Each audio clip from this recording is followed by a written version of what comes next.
Supreme court के बाहर हम मौजूद हैं। हमारे साथ सबका रुकन कौमी असम्बली हैं और कराची के ये सदर हैं पाकिस्तान तहरीक इंसाफ के फ़हीम खान साहब हमारे साथ मौजूद है। सर, सुप्रीम कोर्ट के बाहर आप लोग मौजूद हो, क्या उम्मीद है आज सुनवाई हो जाएगी? और अगर होती है तो सर जज साहब यहाँ पे मौजूद नहीं है, क्या उसके मुतबादिल होगा? कौन सा तरीका ऐसे है आईन कानून इजाज़त देता है कि वो खान साहब के जो आप लोगों ने तौहीन अदालत की पटिशन दायर की है वो सुनी जाए? देखिए जी, आइन और कानून के मुताबिक तो फैसला दे दिया था सुप्रीम कोर्ट ने, उस पर अमल दरामद होना था जो कि नहीं हुआ। हम तो अगर माजी में जाएं, यूसुफ रज़ा गिलानी को कहा था कि स्विस हुकाम को एक ख़त लिखे आसिफ जरदारी के ख़िलाफ़, उन्होंने वो ख़त नहीं लिखा था, तो उसके बाद वो घर चले गए थे। हम तो यहाँ ये भी डिमांड करेंगे, इस टाइम तो आइन कानून बिल्कुल सादा, बिल्कुल क्लियर है कि सुप्रीम कोर्ट ने एक ऑर्डर दिया, ऑर्डर में अल-शिफा का जिक्र किया कि वहाँ लेके जाना चाहिए, डॉक्टर फैसल सुल्तान और उनकी बहन से मुलाकात भी करवाएं, वो उसका मुआयना भी करें, बोर्ड तश्कील दे, सारी चीज़ें खुल के उस ऑर्डर में एक एक चीज़ थी।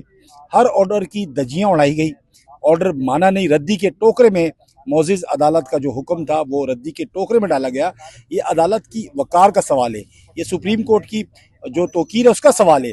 हम तो अदालत की और कानून की बालादस्ती के लिए यहाँ बैठे हुए हैं। ऑर्डर तो हो चुका है, ऑर्डर तो जितना जल्दी हो, मैं समझता हूँ कि इस पे तो मजीद कंटेम्प्ट जिसने किया वो केस चलता रहे। सबसे पहले तो यहाँ पे ऑर्डर जो है दिया जाए कि जो ऑर्डर था उस पर फिल फॉर जो है अमल दरामद किया जाए, खान साहब को आज और अभी के अभी जो है अल-शिफा मुंतकिल किया जाए। उसके बाद जो दीगर हमारे ज़ाहिर सी बात है, हमारे चेयरमैन साहब यहाँ हैं, हमारे वकला बरादरी यहाँ पर है, वो लगे हुए। जो कंटेम्प्ट हुआ है ये तो सुप्रीम कोर्ट के ऊपर सवाल है। अगर ये मैं समझता हूँ इस दफ़ा छोड़ा तो ये एक रवायत बन जाएगी। ये वही नून लीग है जिसने इसी सुप्रीम कोर्ट पे हमला किया था।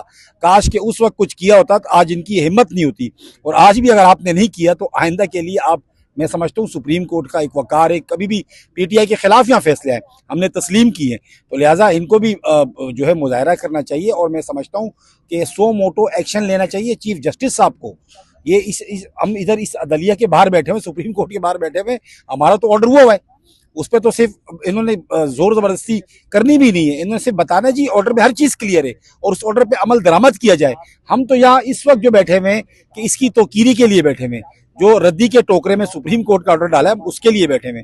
तो बिल्कुल सादा लफ्जों में अगर मैं आपको कहूँ कि वो तो सारी चीज़ें होंगी और इंशाल्लाह आज नहीं तो कल, अभी नहीं तो थोड़ी देर बाद हो जाएगा, वो तो होना ही होना है, सुप्रीम कोर्ट का ऑर्डर है।